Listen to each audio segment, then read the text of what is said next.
ఈ నెల 11, 12, 13 తేదీల్లో నిర్వహించే గండికోట ఉత్సవాలకు రాష్ట్ర ప్రభుత్వం 3 కోట్ల రూపాయల నిధులు విడుదల చేసింది. 3 రోజుల పాటు కనీవిని ఎరుగని రీతిలో సాంస్కృతిక, చారిత్రక ప్రాశస్త్యం తెలియజేసేలా ఉత్సవాలు నిర్వహిస్తామని ప్రభుత్వం తెలిపింది.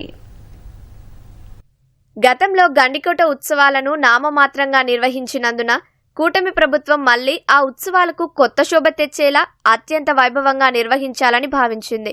ఉత్సవాలను ఏ విధంగా నిర్వహించాలనే దానిపై ఈవెంట్ మేనేజర్ల బృందం కడపకు చేరుకొని జిల్లా కలెక్టర్ శ్రీధర్, పర్యాటక శాఖ అధికారి సురేష్ కుమార్ అధికారుల బృందంతో సమావేశమై చర్చించారు. సంస్కృతి, సంప్రదాయాలు, చారిత్రక ప్రాశస్త్యం తెలియజేసేలా గండికోట ఉత్సవాలను నిర్వహించాలని జిల్లా అధికార యంత్రాంగం భావిస్తోంది.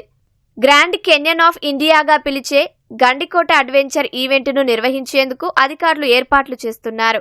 పారామోటార్ గ్రైండ్లింగ్, పారాచూట్, స్పీడ్ బోటింగ్ ఏర్పాటు చేయడంతో పాటు గండికోట విశిష్టతను తెలియజేసే లేజర్ షో ఏర్పాటు చేయనున్నారు.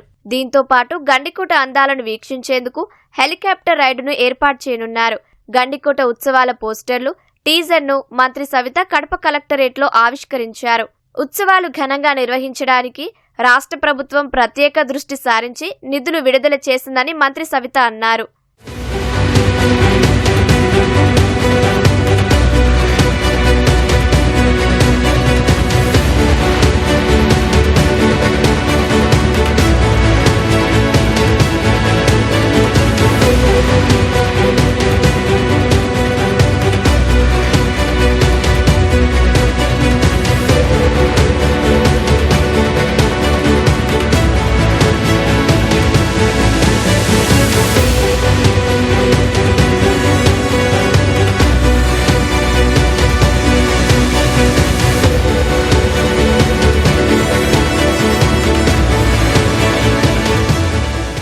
చరిత్ర కలిగిన గండికోట ఉత్సవాలు కూడా రాష్ట్ర పండుగ కూడా మనం 11, 12, 13 తారీఖున ఘనంగా జరగబోతున్నామన్న విషయం కూడా తెలియజేస్తూ రాష్ట్ర పండుగ మరి 3 కోట్ల రూపాయలు నిధులు కూడా కేటాయించారన్న విషయం కూడా తెలియజేస్తూ మరి కడప జిల్లా చేసుకున్న అదృష్టం ఈరోజు అన్ని సెక్టార్లోనూ డెవలప్ జరుగుతుంది. ఉత్సవాలు కూడా ప్రజలందరూ వచ్చి మరి ఎందుకంటే ఈ అతి తక్కువ కాలంలోనే టూరిజాన్ని కూడా మనం డెవలప్ చేసాం, అక్కడ అన్ని ఫెసిలిటీస్ ఏర్పాటు చేశాం కాబట్టి అందరూ వచ్చి మరి ఉత్సవాల్లో పాల్గొనవలసిందిగా కూడా కోరుకుంటున్నాను. అదేవిధంగా సంక్రాంతి పండుగ శుభాకాంక్షలు కూడా తెలియజేస్తాం. పర్యాటకులకు వీణుల విందుగా ప్రత్యేక సాంస్కృతిక కార్యక్రమాలు ఏర్పాటు చేస్తున్నారు. గండికోట అందాలు, పెన్నాలోయ, విశాలమైన మైదానం, ట్రెక్కింగ్, జుమ్మా మసీదు, మాధవరాయస్వామి ఆలయాలు, ప్రహారీ గోడ వంటి చారిత్రక ప్రదేశాలను చూసేందుకు వచ్చే పర్యాటకుల కోసం ప్రత్యేక సదుపాయాలు ఏర్పాటు చేయాలని నిర్ణయించారు.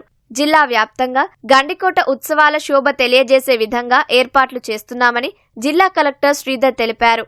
మొదటి రోజు మంగ్లీ వారి యొక్క ట్రూపు, అలాగే రెండవ రోజు మన రామ్ మిర్యాల వారి యొక్క ట్రూపు, మూడవ రోజు మన శివమణి డ్రమ్మింగ్ అలాగే వారి యొక్క ట్రూపు కూడా పార్టిసిపేట్ చేస్తున్నారు. అలాగే మీ అందరికీ తెలుసు భారత ప్రభుత్వం అలాగే రాష్ట్ర ప్రభుత్వం కలిపి సాస్కీలో మనకి 79 కోట్ల రూపాయలు గండికోట అభివృద్ధి కోసం అలాగే అక్కడ మౌలిక సదుపాయాల కోసం కేటాయించడం జరిగింది. ఆ పనులన్నీ కూడా ముమ్మరంగా సాగుతూ ఉన్నాయి. అలాగే ఈ సందర్భంగా ప్రజలందరినీ కూడా కోరుకునేది ముఖ్యంగా కడప ప్రజల్ని, ఇది మన పండుగ, మన అందరి పండుగ, మన నేల, మన చరిత్ర. సో దీంట్లో మీరందరూ కూడా భాగస్వాములు అయ్యి ఈ గండికోట ఉత్సవాల్ని ఘనంగా నిర్వహించుకోవడంలో మీరు కూడా భాగస్వాములు అవుతారని చెప్పేసి ఆశిస్తూ మిమ్మల్ని అందరినీ కూడా సాదరంగా ఆహ్వానిస్తున్నాం. 3 రోజుల పాటు నిర్వహించే గండికోట ఉత్సవాలకు ముఖ్యమంత్రి చంద్రబాబు రావాలని జిల్లా యంత్రాంగం ఆహ్వానం పంపింది.